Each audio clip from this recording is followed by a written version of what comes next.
E para começar, vamos definir o que é fenômeno, né? Fenômeno é qualquer transformação que possa ocorrer com a matéria. Então, é qualquer processo que pode modificar a matéria de alguma forma, seja em aspectos físicos ou químicos. A gente pode definir fenômeno físico como sendo uma transformação que ocorre com a matéria sem que haja a formação de novas substâncias, ou seja, sem que haja alteração na composição da matéria. Aqui nós temos o exemplo do derretimento do gelo, que é um processo de transformação de estado físico. A água está passando do estado sólido para o estado líquido. E esse é um exemplo de fenômeno físico. Por quê? Porque não está alterando a composição da matéria. A água no estado sólido e a água no estado líquido é a mesma composição.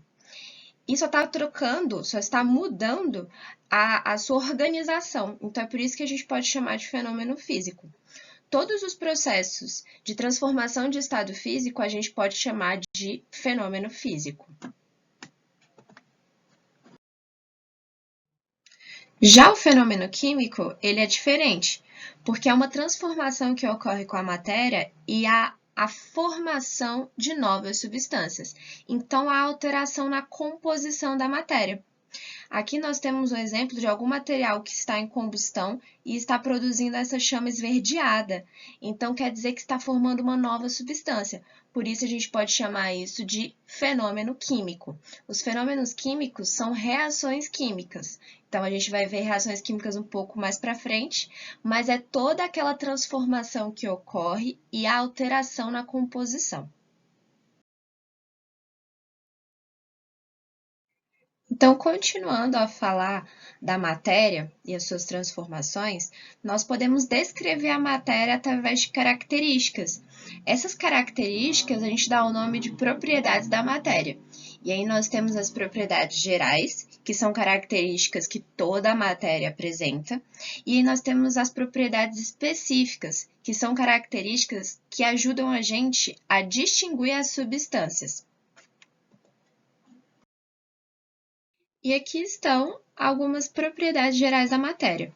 A gente já viu que o conceito de matéria é que é tudo aquilo que ocupa lugar no espaço e tem massa. Então, essas são duas das propriedades gerais da matéria, são duas características. A primeira é de que todo corpo tem massa e que todo corpo ocupa um volume. Então, que no caso seria a extensão. A impenetrabilidade, que significa basicamente que dois corpos não ocupam o mesmo lugar no espaço. Então, cada corpo vai ocupar o seu espaço. A compressibilidade, que é a capacidade da matéria de diminuir de volume. E a elasticidade, que é a capacidade de voltar para esse volume inicial. Nós temos a inércia, que vocês já devem ter visto em física, que é a tendência do corpo a permanecer no seu estado natural. Então, se o corpo está em repouso, ele tende a permanecer no repouso. E a divisibilidade, que a gente já conversou sobre, que é entender que a matéria ela é formada por partes menores. Aqui nós temos as propriedades específicas, que são aquelas que vão ajudar a gente a distinguir as substâncias. E aí nós temos as físicas, químicas e organolépticas. As propriedades específicas organolépticas são aquelas que podem ser percebidas através dos sentidos humanos, ou seja, cor, odor, gosto, textura, tudo isso a gente pode perceber através dos nossos sentidos. E aqui nós temos uma lista com algumas propriedades específicas. A gente vai destacar como mais importante os pontos de fusão e ebulição, que são as temperaturas em que ocorrem os processos de fusão e ebulição. A gente já estudou esses processos na aula passada. Então, cada substância vai ter a sua temperatura de fusão e ebulição. E aí nós vamos tentar agora definir, já que a gente já sabe o que é substância, a gente vai definir agora o que é uma mistura ou material. Você pode encontrar esses dois nomes, ou mistura ou material. Então, a mistura ela é um sistema que vai ser formado por duas ou mais substâncias. Aqui nós temos dois exemplos, que é o sistema água e óleo que está formando uma mistura. E aí nós temos um outro sistema, que é sal e água, que também está formando uma outra mistura. Por quê? Porque tem mais de 2 substâncias envolvidas nesse sistema.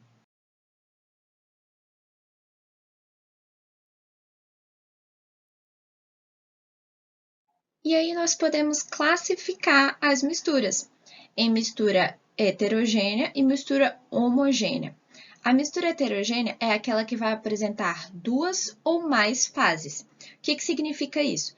Que quando você olha para aquele sistema, você consegue perceber quando um componente começa e termina dentro daquele sistema, que vai ser o caso da água e do óleo que a gente viu no slide anterior. Então, a água e o óleo formam um sistema de mistura heterogênea. Já a mistura homogênea vai ser aquela que vai apresentar apenas uma fase. E aí você só consegue ver uma única coisa. Você não consegue ver na extensão daquele sistema os 2 componentes. E aí nós podemos fazer uma análise gráfica da mistura. Aqui nós temos os pontos de fusão e ebulição representados por Tfus e Teb. O Tfus, temperatura de fusão, e o Teb, temperatura de ebulição. Como eu tinha falado para vocês, uma substância ela tem um ponto de fusão e ebulição específicos. E aqui a gente não consegue definir. Por quê? Porque uma mistura é formada por mais de uma substância. Então, não tem como a gente determinar a temperatura de fusão e ebulição de uma mistura, já que tem mais de uma substância envolvida naquele sistema. Então, uma característica da mistura é justamente não ter os pontos de fusão e ebulição constantes, em que você consegue determinar com clareza. Vamos dar um exemplo aqui, a água. A água, a temperatura de fusão dela é 0 graus Celsius e a temperatura de ebulição é 100 graus Celsius. A gente consegue determinar a temperatura de fusão e ebulição. Como é uma mistura que está com mais de um componente envolvido, a gente não consegue determinar com especificidade a temperatura de fusão e ebulição.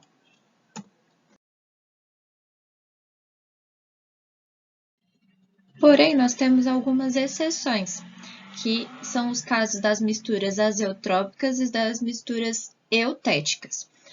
As misturas azeotrópicas são aquelas em que a temperatura de fusão ela é variável, não tem uma temperatura específica, porém a temperatura de ebulição ela é específica. Então, só uma das temperaturas dessa mistura azeotrópica a gente consegue determinar com clareza. E aqui um exemplo é o álcool de cozinha. O álcool de cozinha é uma mistura de água com álcool, que tem uma temperatura de ebulição específica, mas que não tem uma temperatura de fusão específica. Ela é variável. Já a eutética, ela é o contrário. É quando você tem o ponto de fusão específico, que você consegue determinar o ponto de fusão daquela mistura, mas você não consegue determinar o ponto de ebulição, que é variável. E agora nós vamos começar a ver os processos de separação de misturas, porque a gente pode voltar a ter as substâncias separadas novamente. E aí aqui nós temos um tipo de separação de misturas que a gente chama de decantação. A decantação, ela é um processo de separação utilizado principalmente para materiais heterogêneos, ou seja, que tem 2 fases ou mais. Aqui é o caso do azeite com a água, ou seja, o óleo com a água. A gente utiliza um funil de decantação para poder separar os materiais, a água e depois o óleo. Então, é importante você saber que a decantação ela é o processo de separação de mistura utilizado para misturas heterogêneas. Ela não funciona para misturas homogêneas. E que ela é utilizada principalmente para separar misturas heterogêneas do tipo líquido-líquido, mas que também funciona para tipo líquido mais sólido. Já a filtração, que ela é mais conhecida, Ela é um processo de separação de mistura em que você vai utilizar para poder separar materiais também heterogêneos, mas só do tipo sólido mais líquido, que é o caso, por exemplo, da água e da areia. Se você quiser separar a água da areia, você coloca num funil que tem um papel que vai barrar a areia dentro do funil e vai fazer com que a água passe. Então, é importante vocês lembrarem que a filtração é um processo de separação de mistura para separar materiais heterogêneos, do tipo sólido mais líquido. Não funciona para o tipo líquido mais líquido. Já a centrifugação, ela é um processo de separação de misturas para poder separar misturas heterogêneas, mas que têm o aspecto de misturas homogêneas. Como assim? Bom, quando a gente olha para o sangue, por exemplo, a gente olha e só consegue enxergar uma única fase. Você enxerga um líquido vermelho. Você não consegue enxergar duas fases. Então, você presume que aquilo é um material homogêneo.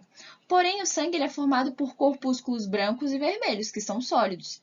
Então, a gente vê uma mistura homogênea, mas na verdade ela é uma mistura heterogênea, porque as partículas são tão pequenas que você não consegue distinguir duas fases. E aí a gente utiliza, para poder separar esse tipo de material heterogêneo, a centrifugação, que a gente coloca numa máquina que vai rotacionar, e aí vai fazer com que a matéria sólida vá para o fundo do recipiente e que a líquida fique na parte superior do recipiente, como a gente pode ver aqui nessa foto, em que o plasma amarelo está na parte de cima e os glóbulos vermelhos estão na parte inferior do recipiente. Já a cristalização, ela é uma técnica de separação para misturas homogêneas, mas ela é do tipo homogênea que você vai ter um sólido dissolvido num líquido, como é o caso da água mais o sal. Se você deixar a água evaporar, o sal vai começar a cristalizar novamente e ir para o fundo do recipiente. Então, essa é uma técnica de separação de materiais homogêneos. A destilação, ela é uma técnica de separação de misturas homogêneas, que pode ser tanto do tipo sólido mais líquido, ou seja, um sólido dissolvido num líquido formando uma mistura homogênea, ou do tipo líquido mais líquido, que é quando você tem dois líquidos que formam uma mistura homogênea. E aí, como é que funciona a destilação?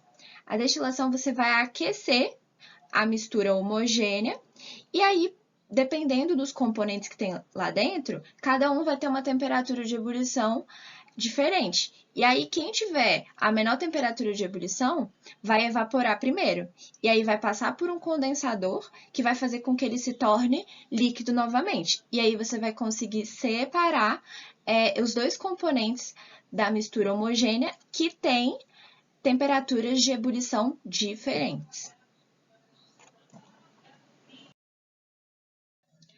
A destilação fracionada, ela segue o mesmo princípio da destilação simples. Ela é utilizada para misturas homogêneas, só que ela é utilizada para misturas homogêneas que têm mais de dois componentes, ou seja, quando tem vários componentes, porque você vai utilizar uma torre de destilação.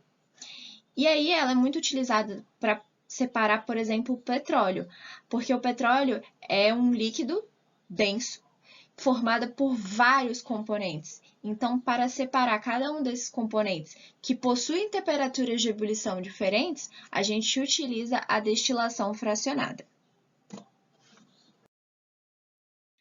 Já a cromatografia, ela é uma técnica de separação de misturas que vai ser baseado na afinidade que os componentes da mistura têm entre a fase estacionária e a fase móvel.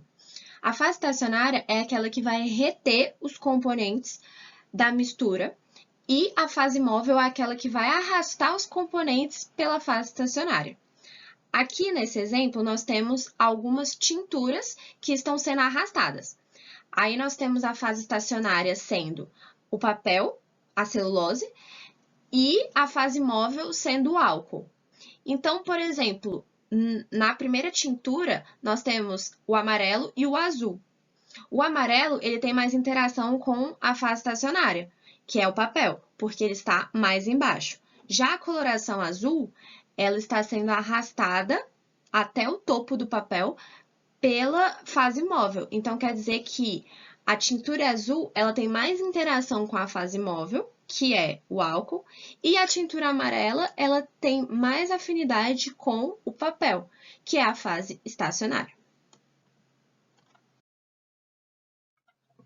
A separação magnética, ela vai utilizar um ímã, e esse ímã vai atrair os componentes daquela mistura que são metálicos. Então, a separação magnética você só pode usar para misturas heterogêneas que vão ter compostos metálicos e que vão poder ser atraídos por esse ímã. Aqui nós temos o exemplo de areia mais uns pedacinhos de ferro. E aí, quando você passa o ímã, os pedacinhos de ferro são atraídos pelo ímã, separando o ferro e a areia. Já a extração por solventes, como o próprio nome já sugere, é quando você vai utilizar um solvente que vai ter uma afinidade com algum dos componentes da sua mistura. Como é o caso, por exemplo, de quando a gente faz café. Quando a gente faz café, a gente utiliza água quente para poder extrair a cafeína do pó de café. E aí, nesse mesmo exemplo, a gente utiliza dois tipos de separação de materiais que a gente viu aqui. A filtração, porque você usa um filtro e retém as partículas sólidas, e também você utiliza água quente para poder extrair a cafeína.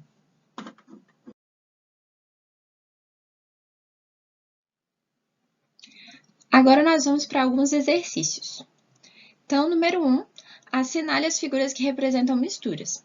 A gente viu que misturas são sistemas em que contém duas ou mais substâncias. Na letra A, nós temos duas representações diferentes. Isso indica que vão ter duas substâncias. Uma substância sendo representada por duas bolinhas brancas e a outra substância sendo representada por duas bolinhas brancas e uma tracejada. O mesmo acontece para a letra B, que também é a representação de uma mistura. Já as letras C e D, elas não representam misturas, elas representam substâncias, porque só tem um tipo de representação. E a letra E, que também é a representação de uma mistura. Então, a resposta da 1 é A, B e a letra E também. Já no 2, ele está querendo saber como que separa, como pode ser separado, né, os componentes do petróleo. E a gente viu que é por destilação fracionada. Então, é a letra D. Vamos para a questão 3. A curva de aquecimento representada no gráfico mostra a variação de temperatura em função do tempo de uma amostra de álcool vendida em supermercado. Então, nós temos que fazer análise gráfica. Esse gráfico aqui, nós temos que procurar as temperaturas de ebulição e de fusão. Fusão é aquele processo em que vai passar do estado sólido para o estado líquido e a ebulição é aquele processo que passa do estado líquido para o vapor. Então, você tem que buscar quais são as temperaturas de fusão e ebulição. Se o gráfico apresenta uma dessas temperaturas variável, então é porque representa o gráfico de uma mistura. Aqui, no caso, nós temos a temperatura de fusão variável e a temperatura de ebulição fixa. Então, isso aqui é um gráfico característico de uma mistura azeotrópica. Por isso, a resposta correta é a letra C, que a temperatura de ebulição mostra que o álcool é uma mistura azeotrópica. Então é isso, pessoal. Até a próxima aula.